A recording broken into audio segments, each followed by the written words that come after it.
First of all, what stood out to you about Davis, kind of looking at film at him, kind of when he's at Central Michigan? What have you seen kind of from this first week from him? Yeah, I think the biggest thing, and we saw a little bit this summer, is he's got some athleticism.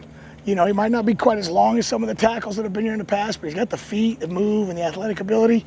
Now it's settling with the guys. He's really smart, picked it all up. I mean, that's part of when we're looking at a guy like that, he's got to come from an offense where they've asked him to think about a lot, and he does a really good job at that. So he's just fit. Now it's the mesh with the guys, and it's time and contact and combos, and we can't get enough of that right now. Coach, where have you seen guys like Emerson and Cobb, really get settled in a little bit more, and where is there still some room to grow for them as well? Yeah, I think that class that was freshman a year ago it has really blossomed through spring, through summer. They know what football is. I always say for a year, you never know what the next day holds. Well, they're in their second year, so they know what fall camp is. They know what it's like when you come out of fall camp and transition to the season. So there's a little bit more of a calmness about those guys, and they can play ball.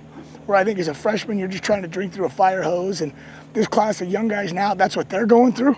Super talented, but that's what they're going through too. Emerson's gotten most of the work is with that number one team, number one group at right guard. But where do things stand, as you kind of try to figure out, what direction you're going to go to, fill that spot? Yeah, I think that, and even Davis, we've got to make sure he's ready to go and sharp there. But Emerson's had most of them. I think he had the first couple days. We moved JP in. We've moved all those guys through a little bit to get a picture. And we're moving them around a little bit here these first week or two, really to see who works well together, who guys kind of trust and feel comfortable next to, and then who can produce. At the end of the day, it's production. And so that's the biggest thing to see right now is they produce. And he's physical, he's strong. We just got to make sure he keeps fitting in that mold. He's doing a hell of a job. Coach, to follow up on that group of true freshmen, obviously some of those guys came in the spring, but how have you seen them grow and adapt to the challenge that is fall camp? I think they've done well. I think those guys, the early enrollees, the three of them, the two that came this summer, I would say in routine, and a lot of it, Kevin Haywood's done a heck of a job helping onboard guys. He went through all this a year ago. And so as a group, they're probably ahead of where the group was a year ago. Knowing football and knowing what we're doing, and offensively we're doing a lot more for those guys. So there's probably more responsibility to learn.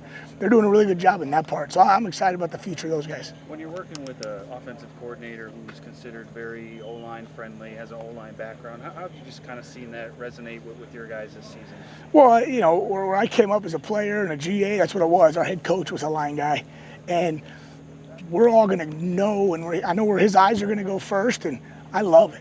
If you pay attention to individual early in practice, I like to get him involved. There's sometimes we'll have 4 guys running drills. I don't think there's a better place in the country to develop as an offensive lineman. You got an O-line coach, an assistant O-line coach that's one of the Mount Rushmore guys that's played here in the lines from a culture and standard standpoint. You got a GA who played in the league, and you got a coordinator who's coached for 30 years as an O-line coach. So I use that as much as we can, and we're going to put that's going to give us a chance to put the best guys out there. We can do stuff positionally, we can do stuff as side, right and left side, but we really try and utilize that. But yeah, his eyes are there, and that's why you come to Wisconsin. That's what I said a year ago. What do you expect to be the biggest difference in terms of what you're asking these guys to do in this offense? And would you say you sense some hunger out of these guys to be a part of an offense like this, specifically O-line? Yeah, I do. I think the biggest thing in an offense like this, the strain. You guys talked to Nate yesterday, and the finish, the competitive drive, the physicality, I think that's where you see the difference. And it comes out, and you get to play in what you enjoy doing as an O-lineman. I mean, I get it. Pass pro is great, and you got to work all that stuff, but, you like running the football. And so we got to develop in the pass game because there's going to be conversion downs, and we're going to throw the ball plenty, but there's going to be more play action. It's going to be built around the run game. And as an O-lineman, it gives you a chance to run the rock and get some weight on your hands and go forward. AJ, with some of these battles, when do you want to know by? Is there a date you kind of have in mind? Yeah, we've not said there's got to be a hard date, but it's sooner than later. We want to get this ironed out, and we're kind of working in that direction right now and just making sure we got, okay, if this guy goes down, who's next? How do we rotate it? And you get that Rubik's Cube figured out a little bit, but I think we're in a pretty good direction right now where we're headed. So with someone like JP, we've seen that left tackle, we've seen that right tackle, we've seen that right guard. Just where are you getting a glimpse of what he could provide on this line, or what he could provide this season? You do, yeah. And JP you've seen for a while. JP's played a lot of football. JP's really smart. Him and Leighton are guys we've moved around a little bit. Hey, is he a guy, one's got a chance to start here in this position, let's see how it looks. But two, as an older guy, you got to put a little more on your plate, and if we have an injury at this tackle or that tackle, who's the better guy? And we've played those two at both sides. And you're trying to make sure you have the next move ready at all times. You want to stay ahead of the game, and we're not searching for things. So, yeah, I think older guys, you got to move a little bit more. You've been in the system a little longer. We can ask a little more of you. But you're also going to get your chance to go show on the film, I'm the best guy. And I think that's what the first couple of weeks of camp are good for. We've seen Brunner really, seems like he's coming out of his shell a little bit in terms of leading and trying to encourage guys. And we see him like running down when there's a big play, stuff like that. Just how have you seen that growth in him over the last year? I've just seen a guy that loves playing football, and it's okay to let that out.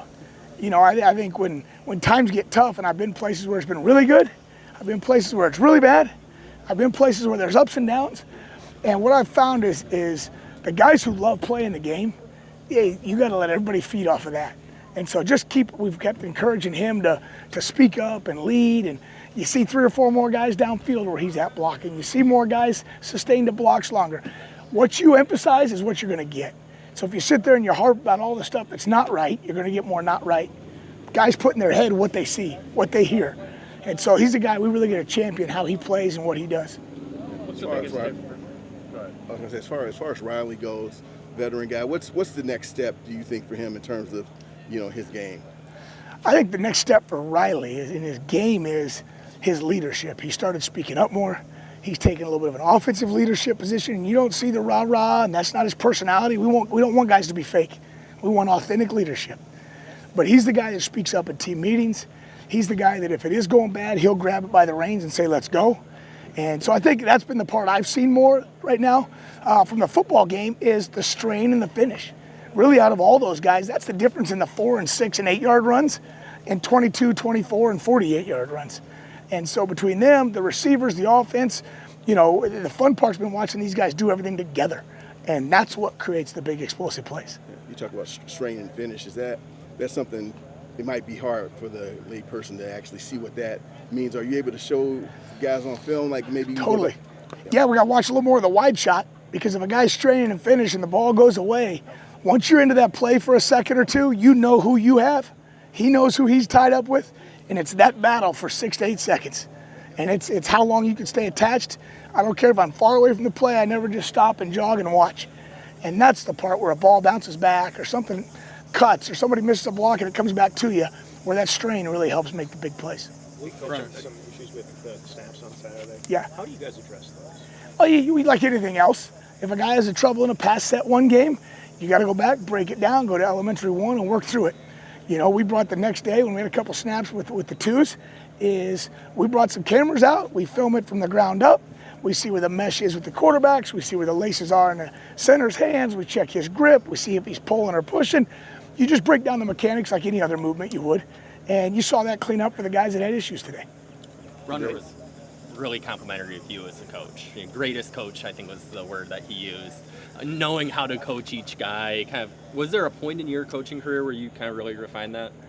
I don't know. You never go out to, hey, I want to be the greatest coach or whatever. I want to build great relationships with my guys, because if you pay attention and you're in practice, you probably hear me, and I coach really hard. And I did it early in my career at times. You're going to cross that personal line a little bit, but I don't like to. But if you have that connection with those guys, that's where they can thrive.